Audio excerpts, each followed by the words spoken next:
Everyone, I hope आप सभी अच्छे से होंगे।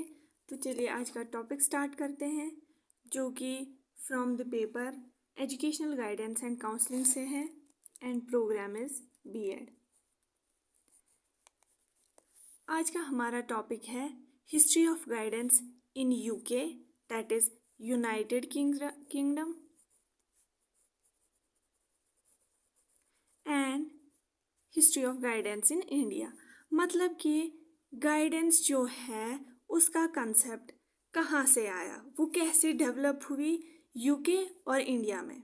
ठीक, पहले देखते हैं हम यूनाइटेड किंगडम्स में गाइडेंस कैसे इवॉल्व हुआ। Guidance in UK owes much to the pioneer work. मतलब कि यूनाइटेड किंगडम जो है उसने वर्ल्ड को गाइडेंस के मुताबिक नींव रखी। गाइडेंस मूवमेंट जो है पहले वो यूनाइटेड किंगडम्स में स्टार्ट हुई। Samuel Hartlib came to UK for higher education. जो सैमुअल हार्टलिव है वो यूके आए थे अपनी पढ़ाई करने के लिए, अपनी यूनिवर्सिटी एजुकेशन लेने के लिए।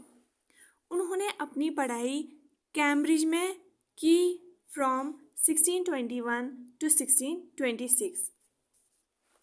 उसके बाद he became a guide for students who came for higher education to Oxford and Cambridge. उनके हिसाब से जो बच्चे हैं वो बहुत डिस्टर्ब रहते थे, उनको पता नहीं होती थी कि वो अपने करियर में क्या करें, वो कंफ्यूज रहते थे। तो उन्होंने अपने लेवल पे गाइडेंस स्टार्ट की इन स्टूडेंट्स को देने की जो भी ऑक्सफोर्ड या कैम्ब्रिज यूनिवर्सिटी आते थे। He paid full attention to personnel of Europe students and offered guidance keeping in view their attitude and interest. उनका किस चीज़ में इंटरेस्ट था, चाहे उनको फर्दर पढ़ाई करनी थी या करियर अपना प्रोफेशनल फील्ड में जाना था, वो सब दिमाग में रख के वो लोगों को या स्टूडेंट्स को गाइडेंस देते थे। तो उस दौरान एंशिएंट पीरियड के दौरान जो है हार्टलिव वो बहुत फेमस हुए। 17th सेंचुरी में वहाँ पे कोई फॉर्मल एजुकेशन नहीं दी जाती थी, जैसे आजकल प्रॉपर डिपार्टमेंट जो है वो इस्टेब्लिश किए गए हैं वहाँ पे या इंडिया में। तो वहाँ पे उस टाइम लेकिन ऐसा कुछ नहीं था, पहले हार्टलिव ने ये वहाँ पे स्टार्ट किया। Individual were given educational and vocational guidance. वो एजुकेशन फील्ड में कैसे अच्छा करे या वो अपने करियर बेस्ट ऑप्ट कैसे करे, उनके लिए गाइडेंस मिलती थी। Hartlib persuaded the English government to establish offices. Hartlib ने वहाँ की गवर्नमेंट जो है उनसे रिक्वेस्ट की या उनको बोला कि सजेस्ट किया आप ऑफिसेज जो हैं या डिपार्टमेंट एस्टैब्लिश करें for giving proper guidance to the students for better future.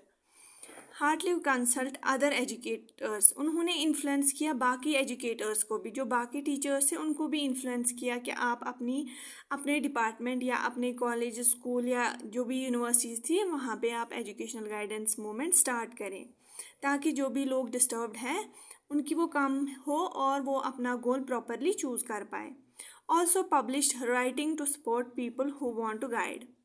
उन्होंने बहुत सारी जो बुक्स हैं पब्लिश की या अपने आर्टिकल्स जो है वो पब्लिश किए, ताकि जो भी कोई गाइडेंस देना चाहे वो ऐसे ऐसे प्रोसीजर फॉलो करे। अब आते हैं दूसरे जो पर्सन थे, जॉन लॉक। उन्होंने भी अच्छा कंट्रीब्यूट किया to spread guidance movement in England. ठीक, he wanted English children to progress in their outlook. वो चाहते थे कि जो भी स्टूडेंट्स हैं इंग्लैंड में वो प्रोग्रेस करे अपने फील्ड में और अच्छा कंट्रीब्यूट करे to the society. John Locke ने भी कंजर्वेटिव एंड प्रोग्रेस एफर्ट किए। उन्होंने बहुत कोशिश की कि बच्चों तक जो है प्रॉपर गाइडेंस मिले। उन्होंने इनडायरेक्टली सपोर्ट किया in guidance movement in United kingdom. अब आते हैं मॉडर्न, मतलब कि प्रेजेंट में वहाँ पे गाइडेंस सिस्टम कैसा है, वहाँ पे गाइडेंस के लिए गाइडेंस बच्चों को प्रोवाइड करने के लिए क्या सेटअप है। At present UK had well organised guidance programme at national level. पहले पहले जैसे कि मैंने बोला वहाँ पे कोई ऑर्गेनाइज्ड गाइडेंस प्रोग्राम नहीं होती थी, लेकिन अभी वहाँ पे हर किसी जगह ऑर्गेनाइज्ड गाइडेंस प्रोग्राम दिए जाते हैं नेशनल लेवल पे। वहाँ पे क्या क्या है? चाइल्ड गाइडेंस क्लिनिक, वहाँ पे प्रॉपर गाइडेंस क्लिनिक्स इस्टेब्लिश किए गए हैं ताकि ट्रीटमेंट करी जाए, ठीक, ट्रीटमेंट की जाए उन चिल्ड्रंस को जो इमोशनली और persons who have behavior problems, ठीक, जिनको भी बिहेवियर प्रॉब्लम्स है उनको प्रॉपर गाइड किया जाता है, ठीक। वेल हॉस्पिटल्स जहाँ पे साइकोलॉजिस्ट्स है या वॉलेंटियर ऑर्गेनाइजेशन है वहाँ पे जो टाइम टू टाइम बच्चों को गाइडेंस प्रोग्राम या गाइडेंस प्रोवाइड की जाती है। वहाँ पे साइकायाट्रिस्ट है जो रिस्पॉन्सिबल है फॉर साइकायाट्रिक ट्रीटमेंट बच्चों के लिए, जिनको भी कोई इमोशनल या जो भी स्ट्रेस्ड है उनको प्रॉपर गाइडेंस मिलती है। चिल्ड्रन केयर कमेटी, वहाँ पे लंदन में unique system child care develop किया गया है। वहाँ पे अथॉरिटी जो है वो एम्प्लॉय की गई है, अथॉरिटी ने एम्प्लॉयज किए गए हैं, एम्प्लॉय अपॉइंट किए हैं जो ट्रेन्ड सोशल वर्कर्स है।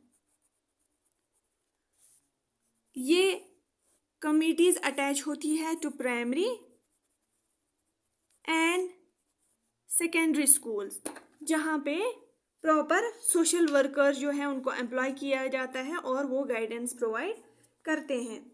यूके में जो अथॉरिटी है वो एम्प्लॉय करती है बहुत वेरियस सुपरिटेंडेंट्स को जो एक्ट करते हैं एज लीडर। वो लीडर ऑफ लोकल एजुकेटर जो है एजुकेशन वेलफेयर ऑफिसर्स हैं, उनके लीडर जो है एक्ट करते हैं और सर्वे के दौरान वो डिफरेंट डिस्ट्रिक्ट जो है वहाँ पे लोकली सर्वे करते हैं ताकि बच्चे जो हैं वो स्कूल जो है अटेंड करे एवरी डे। अगर कोई स्कूल नहीं जाता तो उस पर नज़र रखी जाती है कि उसकी क्या प्रॉब्लम है, वो स्कूल क्यों नहीं जाता, तो उसको प्रॉपर गाइडेंस दी जाती है। वहाँ पे करियर गाइडेंस जो है यूके में वो रिस्पॉन्सिबल है मिनिस्ट्री ऑफ, जो उधर की मिनिस्ट्री ऑफ लेबर है वो अपॉइंट करती है रिस्पॉन्सिबिलिटी, वो शेयर करते हैं between school and youth employment officers.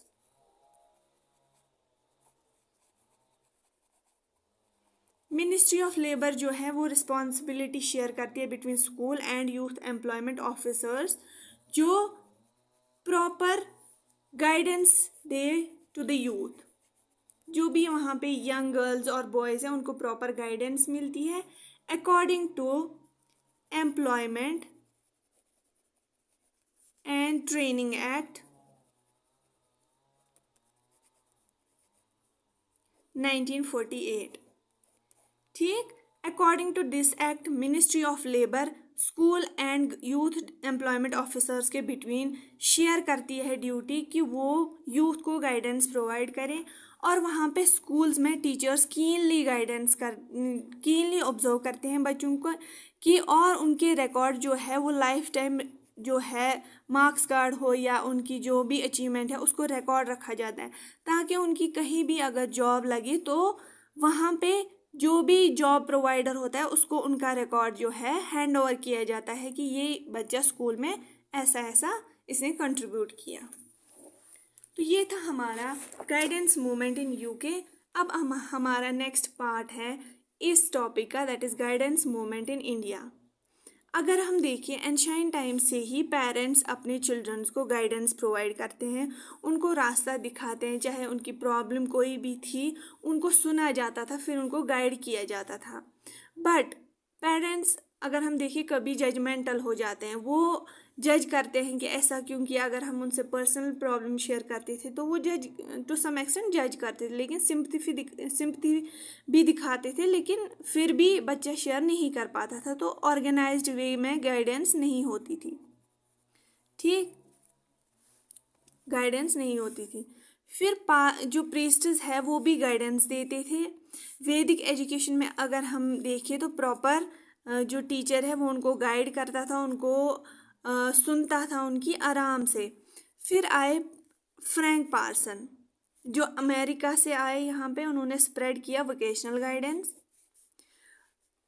फिर उन्होंने बॉस्टन वोकेशनल ब्यूरो जो है अमेरिका में स्टार्ट किया। आफ्टर दैट गवर्नमेंट ने भी फिर ये गाइडेंस मूवमेंट अडॉप्ट की और उन्होंने कैलकाटा यूनिवर्सिटी में 1950 में साइकोलॉजिकल लेबोरेटरी वो स्टार्ट की कोलकाता यूनिवर्सिटी में पहले इन 1915। This is before independence.